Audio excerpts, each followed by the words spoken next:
오늘 돌아온 환자 그 세 번째 이야기를 나누려고 합니다. 돌아온 환자의 비유를 제가 여러분들 기억하시죠? 비빔밥 같다. 그런 말씀을 드렸어요. 그래서 제가 듣자니까 근자에 비빔밥 준비가 돼 있다며요. 먹고 싶은 걸로 설명해야 될 것 같아요. 비빔밥 한 그릇을 우리며 밥을 중심으로 나물, 고기, 계란, 고추장, 참기름 참 어울려서 맛을 내죠. 여러분은 그 중에 뭘 좋아하시는지 모르겠는데 저는 좀 개인적으로 고사리를 좀 좋아합니다. 고사리를. 근데 고사리가 어떤 맛이에요? 장모님, 고사리가 뭔 맛이에요? 고사리 맛. 근데 그게 정답이에요. 고사리 맛이에요. 뭐라고 말할 수 없는데 그렇다고 솔직히 말하면 고사리가 그렇게 맛있나요? 근데 맛있죠. 희한해요. 맛있는 줄 모르겠는데 맛있어. 그래서 저는요 요즘 지난 한 주간 하나님에 대한 묵상을 하면서 음식의 비유를 하면 하나님이 제 마음에 마치 고사리 같은 거예요. 약간 쌉쌀한 것 같기도 하고 별 맛이 없는 것 같은데 그거 너무 맛있어. 너무 좋아. 하나님도 가끔은 생각해보면요 때로는요 무섭기도 해. 그런데 그 하나님 없이는 못 살겠고 때로는 내 삶에 안 보이고 느껴지지 않는데 어느 순간에 보면 내 삶을 이끌고 계시고 그 하나님 그래서 좋아할 수밖에 없고 기뻐할 수밖에 없는 하나님 바로 우리 하나님인 줄 믿습니다.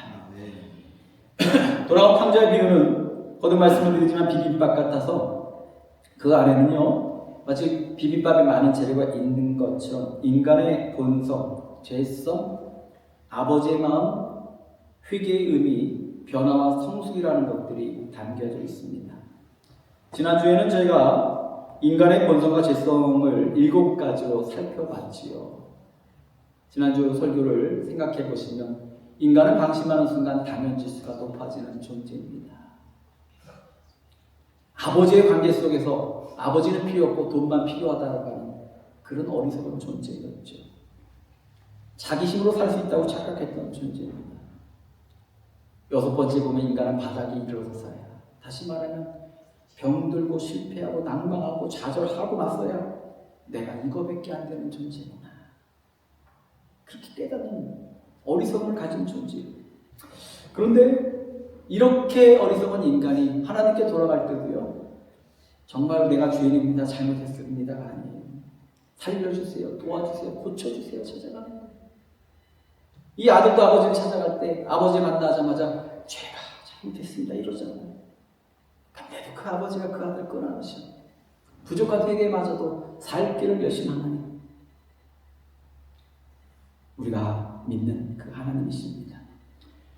오늘은 이 하나님에 대한 말씀, 하나님의 성품이라는 제목으로 나누려고 합니다. 오늘은 3가지, 다음 주 2가지로 나누려고 하는데 본문을 통해 나타난 하나님은 어떤 분이시냐? 하나님은요 기다려 주시는 분이십니다. 20절을 보니까 이에 일어나서 아버지께로 돌아가니라. 아직도 거리가 먼데 아버지가 그를 봤다 라고 기록했습니다. 이 본문을 보면 아들이 멀리 있는데 아버지가 아들을 봐요.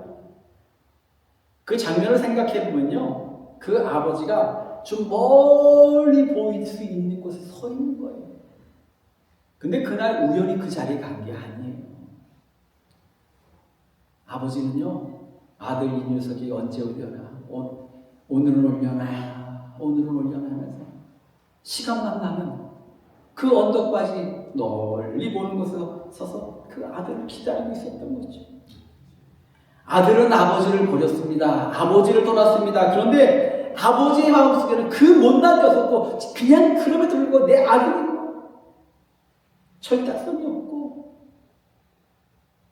부족한 녀석이지만 그냥 그 내 아들이었던 거예요. 이게 부모의 마음이잖아요. 제가 1997년에 첫 목회를 나갔습니다.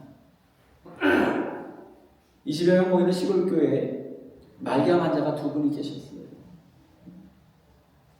보임이 계신 김동교 권사님, 말기암 환자신데 제가 첫날 부임하던 날 교회에서 교회에서 선지를 하고 꿈을 꾸시더니 저를 갑자기 불러요. 전사님, 내가 꿈을 꿨는데 갑자기 암덩어리가 뚝 떨어졌는데 꿈속에서 내가 어디로 나갈까 그 걱정하다 깼다고. 말기암 환자 오신 그 권사님이 저와 함께 천국에 나가서 한 2년을 계셨는데 그 추운 겨울에도 새벽기도 다 하시고 아직 뭣도 모르는 전도사 옆에서 도와주시고 계시다가 기도해 주시다가 2년 후에 제가 장례를 치러드렸던 기억이 납니다. 또 한 분이 엄권사님이라고 하는 분이신데 참 이분이 살아생전에 교회도 그렇고 하나님께도 그렇고 그 부임에도 그렇고 참 몹쓸 짓을 많이 하셨어요. 참 멋대로 사시다가 마지막에 부인 곁에서 그 말기암 안고 오셨는데 이 췌장암이라는 게 저는 그때 처음 알았는데 이게 말기가 되니까요 고통이 말도 못한 것 같아요. 집에 오셨는데 앉지도 못하고 눕지도 못해 고통이 심하니까 제가 기억이 나는 게 토요일 오후입니다. 권사님 주일 앞두고 권사님 뵈려고 올라갔어요. 그랬더니 그 부인과 자녀들과 친척 한두 분이 앉아 계시고 권사님은 그냥 앉지도 눕지도 못하면서 그 쉬는 소리 있죠? 그 말린 소리를 내쉬면서 있는 거예요. 그래서 제가 올라가서 권사님 머리를 붙들고 기도합니다. 하나님 용서해 주세요. 죽기 전에 회개하고 천국 가게 해주세요. 한참을 기도하고 앉은 채로 기도를 했는데 기도를 하고 눈을 딱 떴는데 그 권사님하고 그 심리에 있던 권사님하고 두 눈이 딱 마주쳤어요. 근데 제가 그때 그 순간 알았습니다. 직감적으로 알았어요. 이분이 기도 중에 돌아가신 거예요. 기도 중에. 제가 그때 26입니다. 뭘 알겠어요. 아직 그런 경험도 없는데 눈을 딱 떴는데 앞에 그 권사님 눈을 쭉 뜨고 이렇게 앉아 계신 거예요. 돌아가셨구나. 근데 신기한 건요. 그렇게 시름 소리를 내던 분이 그 기도 중에요. 너무나 평안하게 하신 거예요. 그래서 그와 관련된 제 큰 간증거리가 있는데 오늘은 그 말씀은 제하고 근데 제가 그 눈빛을 보니까 약간 그런 거 있잖아요. 뭔가 이렇게 두리번거리는 뭔가를 찾는 듯한 느낌. 그래서 제가 생전 처음으로 돌아가신 분의 그 눈을 이렇게 손으로 이렇게 했더니 저는 나중에 이게 독감이 다 끝나면 눈을 감기고 눕혀두고 나서 부인 권사님이 집사님이 그러시는 거예요. 전사님 자기 생각에는 지금 여기 막내 딸이 없는데 막내 딸을 찾나 봐요. 그래서 눈을 못 감고 저렇게 갔나 봐요.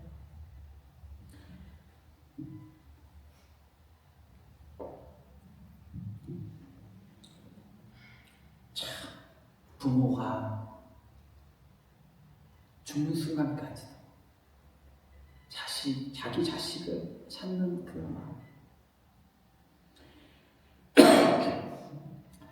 아들은 아버지와의 관계를 걸었지만 아버지는 아들을 기다렸던 겁니다.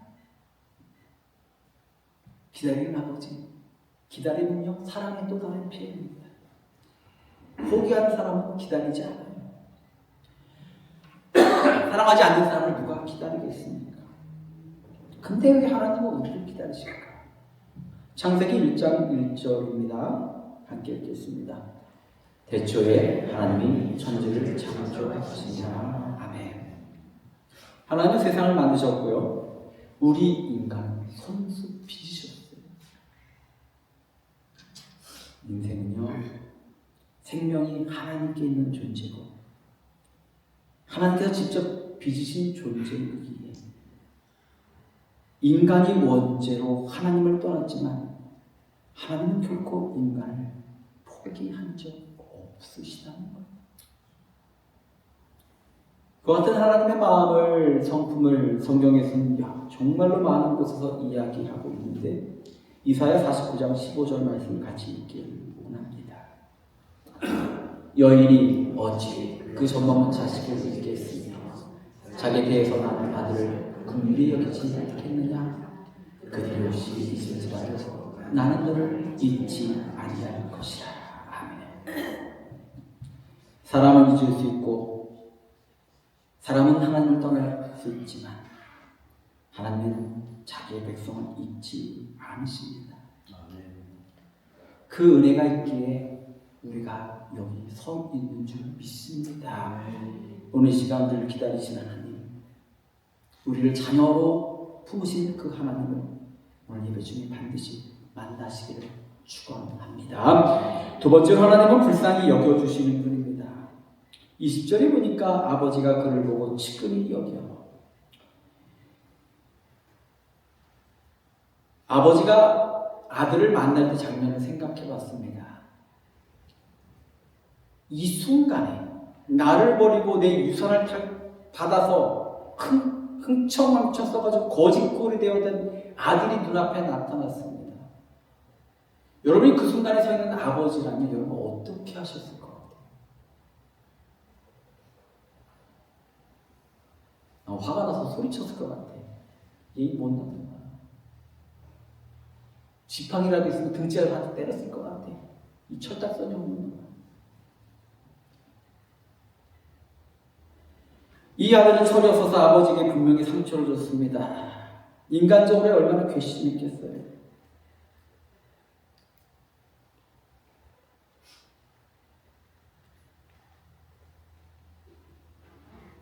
그 많은 재산을 다 탕진하고 돌아온 아들. 그런데 아버지는요, 그 못난 아들의 모습보다 거지가 되어온 아들을 바라보며 아주 썩은 내가 진동하는 그 아들을 바라보며 부모는 이런 생각을 했겠죠. 이놈이 나가서 타지에 나가서 저 거지꼴이 될 동안 얼마나 고생을 했을까. 저렇게 되기까지 얼마나 힘들었을까. 여기서 여기 오기까지 이 녀석 밥이라도 먹고 온 겁니까? 도대체 몇 끼나 굶은 거야?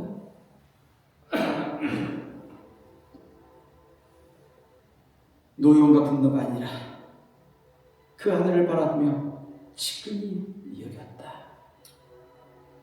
이것을 성경적 표현으로 긍휼이라고 말합니다. 하나님은 우리의 죄와 실패를 다 아십니다. 그런데 우리를 향해 긍휼의 마음을 갖고 계신 거죠. 113편 113편 13절의 말씀입니다. 함께 읽겠습니다. 아버지가 자식을 긍휼히 여긴 같이 여호와께서는 자기를 경외하는 자를 긍휼히 여기시나니. 아멘.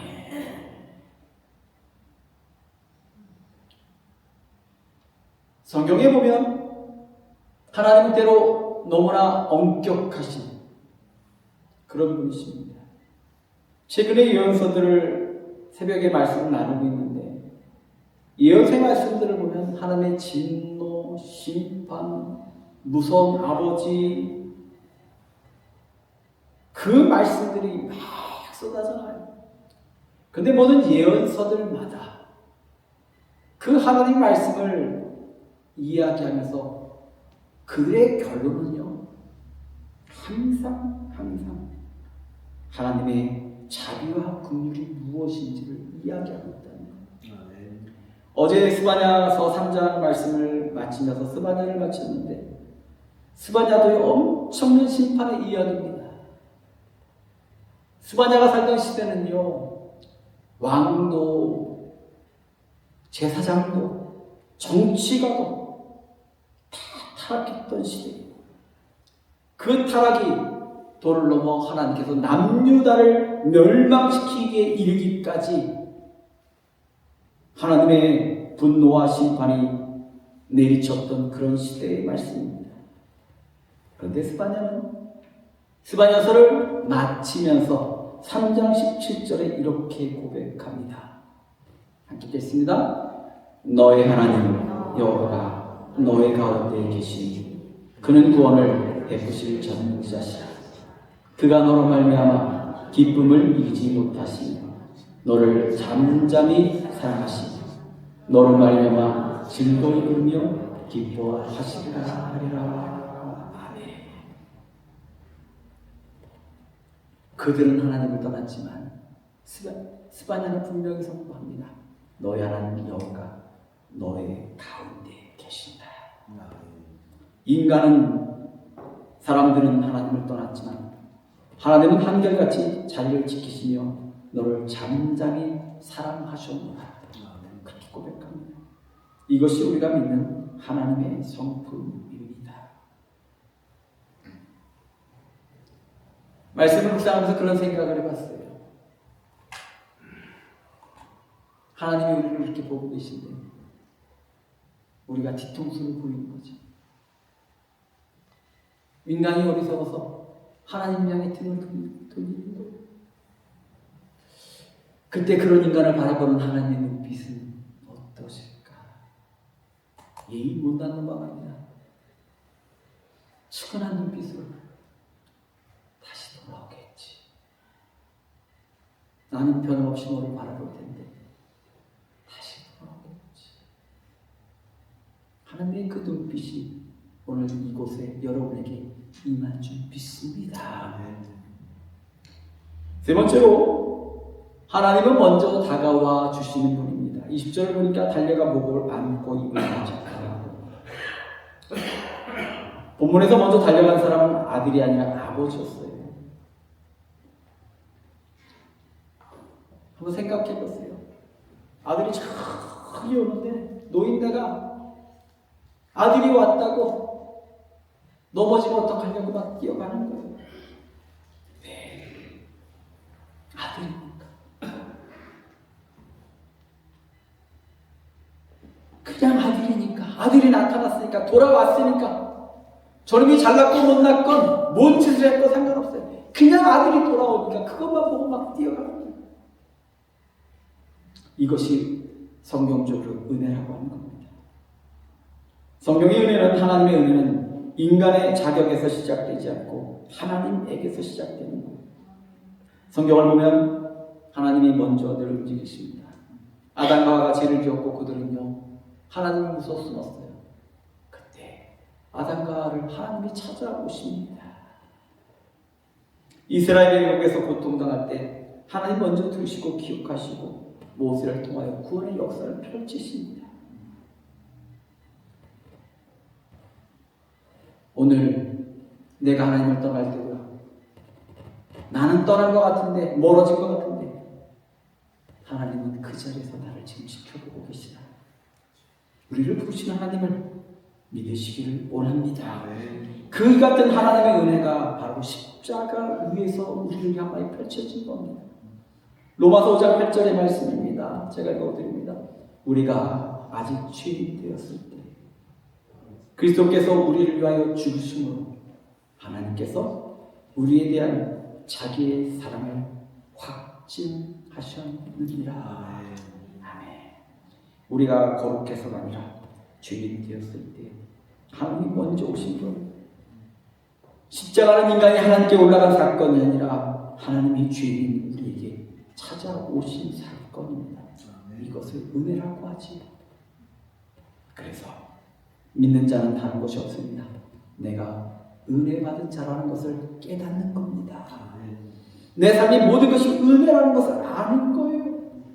은혜로 복음을 주셨고, 은혜로 믿음을 주셨고, 은혜로 교회를 허락하셨고, 은혜로 같이 기도할 자들을 세우셨고, 은혜로 함께 모이게 하셨고, 은혜로 찬양하게 하셨고, 은혜로 응답하셨고, 은혜로 우리 길을 여신 줄 믿습니다. 그래서 그 고백을 하나님께 드립니다. 그 은혜로 말미암아 저 같은 사람도 이 자리에 서서 말씀을 증거하는 자로 세우신 거죠. 다른 거 없습니다. 오늘 모든 것이 은혜를 깨닫기를 간절히 축원합니다. 그 은혜로 내가 지금 이곳에 있는